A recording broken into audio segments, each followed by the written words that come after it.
Hi there, and welcome to the Chaotic Business Podcast, where we do things a little bit different. I'm not about to give you the perfect business blueprint or tell you how many times to post on Instagram this week, because frankly, I don't think that's what makes good business owners successful. Don't get me wrong, there's going to be plenty of strategy here on this podcast, but it'll be more inspirational and less prescriptive, because you didn't start your own business just for somebody to tell you what to do. Welcome to the Chaotic Business Podcast. Let's get started. Hello, and welcome back to the Chaotic Business Podcast. I am so excited for episode 2. I thought today it would be really helpful if I went through basically a step-by-step of how I would go about starting an online business in the year of our Lord 2025. I think there are a lot of resources out there for how to start a business that people published back in the big online business boom of 2020 or 2021. But if we're being totally honest, business has shifted a lot. A lot of people have entered this space, which has made it a little bit different, I think, than it used to be. Like when I started my business in 2020, there were not a lot of people offering like neurodivergent or autistic or ADHD life coaching, which is what I do in my other business. There were, but people didn't always know how to market. And basically, when we were all stuck at home for the pandemic and everything, for the height of the pandemic, I think business worked a little bit differently, honestly, than it does now. So all of that to say, I want to go through how I would start a business if I were starting over today. So this checklist of sorts is going to assume that you already have a business idea, because the truth is, how to come up with an idea for business is a totally separate conversation that I honestly would probably make a good episode. We could definitely do that. But this episode is not about that. This episode is, okay, I have a business idea. How do I bring it to fruition? How do I make it into something that can make money and make an impact on people in my community? And how can I maybe even support myself or my family with this business? So that's kind of what we're going to talk about. So the very first thing I would do is not get a website, not start posting on social media, none of that, although those are close. The very first thing I would do is identify who you want to help. Because I think the best businesses are businesses that are really focused on their people. They're really focused on who they help, why they help them, and in what way they can positively impact their lives.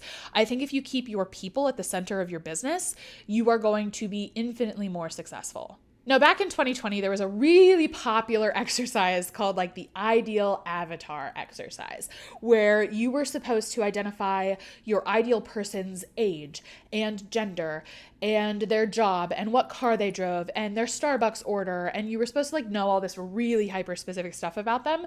I would argue in 2025 that that's less helpful. What you want to identify in 2025 about your ideal person, you want to know a couple of key psychographics, maybe a couple of key demographics, especially if it relates to your niche, to your business idea.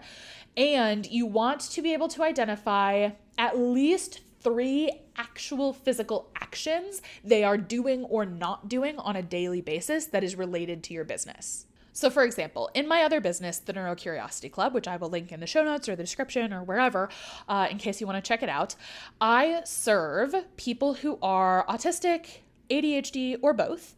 And those are the key psychographics, honestly. I serve people who have those diagnoses or are exploring those diagnoses. And then another key psychographic is that a lot of my people are painfully self-aware. They know a lot about themselves. Self-awareness is not their problem. In fact, a lot of them would say self-awareness is actually ruining their life. So part of the problem for them is that they know all this stuff. They just don't know what to do with all the information. My job as a life coach is to help them use the information they already have, give them more information that might unlock a couple doors, and help them move forward. For me, demographics are a lot less important just because it doesn't have anything to do with my niche. It doesn't matter if someone comes to me and they're 60 or they're 19. The only limit I put is that I only work with adults, legal adults, because I don't have a certification to work with minors, and that feels like a big deal to me. So besides that, I'm happy to work with any age, any gender, any race or ethnicity. It's just not relevant to what I offer, so I don't worry about those demographics very much. Now, if you want to know the demographics of the people who most often want to work with you, that's a whole other thing. Like, generally speaking, I attract two audiences. I attract women, non-binary, and people who engage with gender fuckery who are in their 20s, 30s, 40s. Or I attract cis women in their 60s who are realizing, oh shit, I have been neurodivergent this whole time and nobody told me, So those tend to be the two categories of people I attract and who I tend to market to because I know they want to work with me already, So I don't necessarily only seek out those people, but I know that my marketing resonates with those people, and that is important to know. Finally, the last thing you want to be aware of is specific actions your people are taking or not taking. So again, for example, one of the examples I use all the time in my marketing for the Get Shit Done program, which I will link below if you have any interest in joining us for that. One of the big examples I use is the laundry.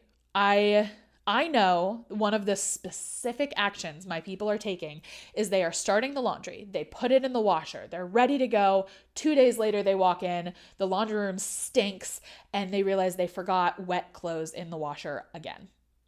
This is a really big pattern my people are in, whether it comes to laundry or other aspects of their lives, of really trying their best to be productive and just falling short at the finish line. And I know that this is something my people are going to resonate with, even if they don't do that specifically. That vibe and the specificity. Here's the thing about specificity. I'm going to go off on a slight tangent, but some people are afraid of using specificity in their marketing because they're afraid it's going to leave out people who don't do that exact thing. And I don't think that's what using specificity does, actually. I think the more specific you can get in your marketing, the better. Because first of all, the people who do those things are going to feel so seen. I have had people leave comments on my YouTube all the time saying like, she's in the walls. Are you spying on me? How do you know me this well? All this stuff, right? And those are the kind of comments you want to be getting, right? So specificity, honestly, it pulls people in, even if they don't have that exact experience. They love that you see them, that you understand their vibe, basically. Maybe your person doesn't leave clothes in the washer for several days, but maybe they leave dishes in the dishwasher for several days. Or maybe they get out the vacuum thinking, I'm going to vacuum, and then they don't for several days. They're going to relate to some aspect of that specific story. So that's the first thing I would do to start a business. I would really dig into the psychographics, relevant demographics, and the specific actions of the people that you want to be helping with this business. Then the next thing I would do is nail down the website, nail down the social media, get the name of the business, all of those kind of technical things that can be a bit of a drag. But I think this is one of the reasons I have you identify the person you're going to help first, is because I think when you know you have the power to help someone, that can be a huge motivator, especially for us chaotic entrepreneurs, right? I think sometimes we are not motivated by like the joy of finishing a website. Like that doesn't always motivate us, right? But what will motivate us is knowing if I finish this website, it will be possible for people to find me and get the help that they need. And so that is why I recommend identifying your person first and then moving into getting a website domain, getting hosting. If you're curious what I recommend specifically for all of these tools, I am going to create a blog post recommending all the tools that I love. I also think I'm going to create a podcast episode going through the tools that I love. But really quickly, I use Namecheap for getting my domains. I don't know why, that's just the one I chose, and I like them and they seem pretty great. So I use Namecheap. Then I use System.io to host my website, my funnels, my emails. Literally almost everything I do is through System.io. It is the most affordable all-in-one business program that I have ever found that actually is incredibly high quality. That's the thing. There's a lower price tag, but honestly better quality than some of the other bigger all-in-one business softwares that you've probably heard of, with a much lower price tag, which is great. And their customer service is incredible. If you ever run into any issues, they've just been absolutely stupendous with me, because I am not a techie person. I have run into issues, but I will stop waxing poetic about System.io. But I use them to host my website. What other businessy things do I use? I use Captivate to host my podcasts. I would just use Spotify because it's free, but I have several private podcasts. And you need like Spotify is real, but you need a paid podcast platform to host private podcasts. So, and if you want to hear about how I use private podcasts and how they've been pretty darn successful for me, let me know. You can send me an email at Megan, MEGAN, at thechaoticentrepreneur.com.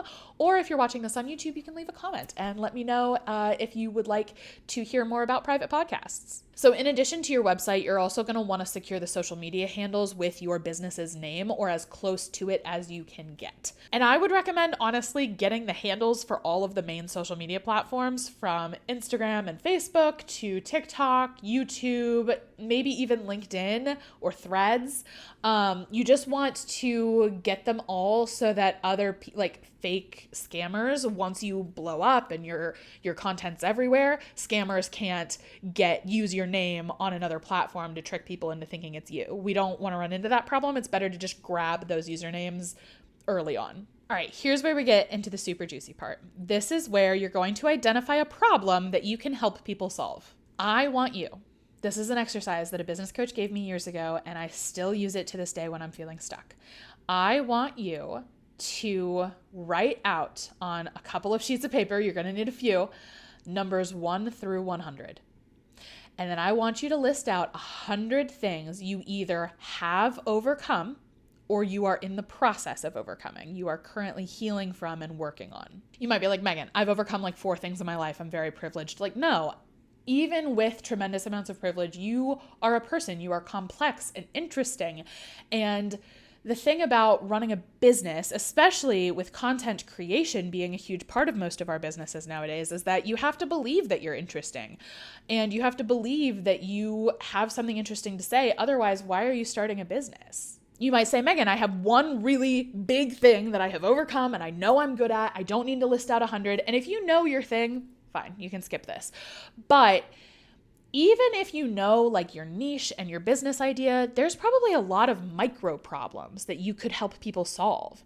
And the best one might not be the most obvious one, which is why I encourage you to do this list of 100, because it will really, the first 10 will be easy. The next 10 will be garbage. The next 10 will surprise you, and it'll keep going like that. And you'll just come up with way more ideas than you ever thought you had. So next up, you're going to come up with a solution for a problem for your people so that you can create what's called the minimum viable product. Minimum viable products, or MVPs, are basically a product that requires the minimum amount of effort in order to get a truly transformative experience for your people. Now, a minimum viable product is not a shit product, okay? This is not fluffy, airy bullshit where there's really nothing of value there.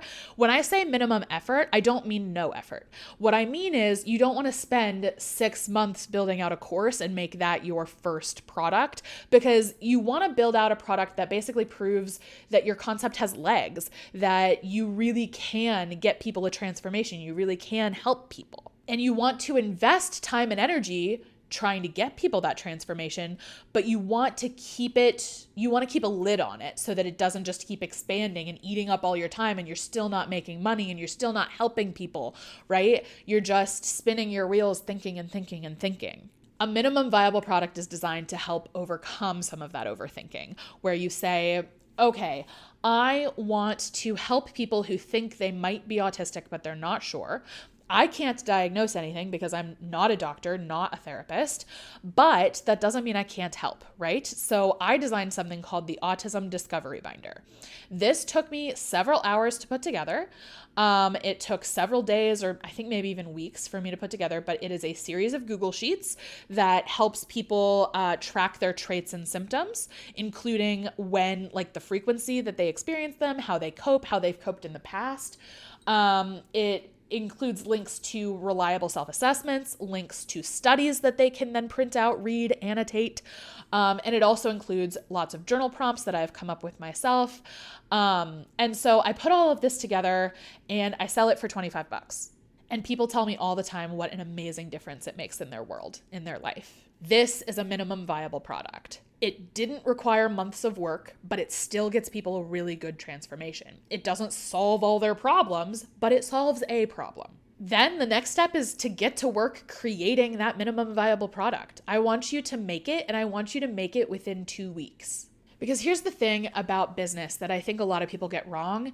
It doesn't have to be time consuming. It doesn't have to be complicated. It doesn't have to be exhausting. It can be those things at times, but that doesn't mean that should be your expectation, because what you expect often comes true. Instead, I kind of want you to think about it like a school assignment.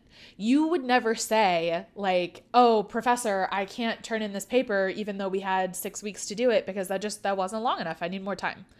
The professor's going to be like, tough nuts, kid. Like, the deadline was today. So I want you to treat your business like that. I want you to treat yourself with the same authority that you treat other authority figures, because you are the authority figure in this business. Next up, once you have the product made, you need a way to sell it. Now, this, again, can be very, very simple. If you're using System.io, there are some really great tools to make sales pages and funnels, and that way you can have a page selling it, a checkout page, a thank you page, all of that good stuff, totally available to you. But if you're like not ready to invest in System.io, or if that feels too complicated, what you can also do is you can create like a Notion document detailing what the product is, showing off cool pictures of it if you've got any kind of image you can create about the product, and then putting your PayPal like address or having a QR code that they can scan to pay you for the product, and then sending it to them when you see payment come through. Now, does this scale well? No, no, it doesn't. But it is an option to get you started, because I think momentum is really important in business. It's really hard to build a business if you are like slowly creeping your way through it like molasses. And it will feel slow at the beginning probably, but there's something to be said for doing it well, but also doing it fast. Both and. Oh, and I just thought you also, instead of using PayPal or Cash App or whatever, you could also make a Stripe account, and you can make checkout pages in Stripe, I believe for free. So that is an option as well. Personally, I recommend just setting everything up through System.io. It is not too terribly difficult to do. I have a whole free course on how to use System.io in the description or the show notes. But like I said, you don't have to use that system. If you already have a Wix website or Squarespace, that's fine. You can make this work. And finally, the last step towards getting your business off the ground is marketing it. There are so many ways that you can do content marketing. There's email marketing, there's Instagram, TikTok, YouTube, LinkedIn, Pinterest, SEO and blogging are definitely still a thing, and so much more. So there's lots of ways you can do content marketing, and I might have something special coming up when it comes to content marketing. So keep your eyes peeled, watch this space, make sure you're subscribed, and I will have lots of information for you coming up on how to do successful content marketing. But this is kind of the gist of how I would get a business off the ground if I were starting over in 2025. Some of this is the same as when I learned it in 2020, but some of it's a little different. I think one of the biggest differences is identifying who you want to help. Back in 2020, it was all about knowing the really trivial stuff about your people that, to me, just doesn't resonate with people anymore. Everybody knows that trick. Now we want to know that people understand us on like a much deeper level. You've really got to know your people in order to do effective content marketing, I think. Also, in 2020, System.io, I don't think was a thing, or if it was, I didn't know about it. And so I had to go through a WordPress site, which if you want to do WordPress, that's totally fine. Just know that it's not necessary anymore. When I started a business in 2020, WordPress was like the thing because it was the best for blogging. But first of all, blogs, while they are still absolutely relevant and helpful, are not the end-all be-all of your business anymore. And also, there are lots of other sites that do blogging very well, including System.io. P.S. This is not sponsored by System, by the way. I just genuinely use them and love them. But System, if you're watching or listening and you want to sponsor me, I am so down. Please contact me, Megan, Megan, at thechaoticentrepreneur.com. Anyway, I really hope this helps you get your business off the ground and get started, because the world needs your ideas. We need your solutions. We need your creativity. And I cannot wait to see you put it out into the world. Remember, this podcast is about implementation. So you've listened. Now it's time to go do. I'll talk to you next time. Thank you so much for listening, learning, and most importantly, implementing with us today. Go forth and take some big, messy action.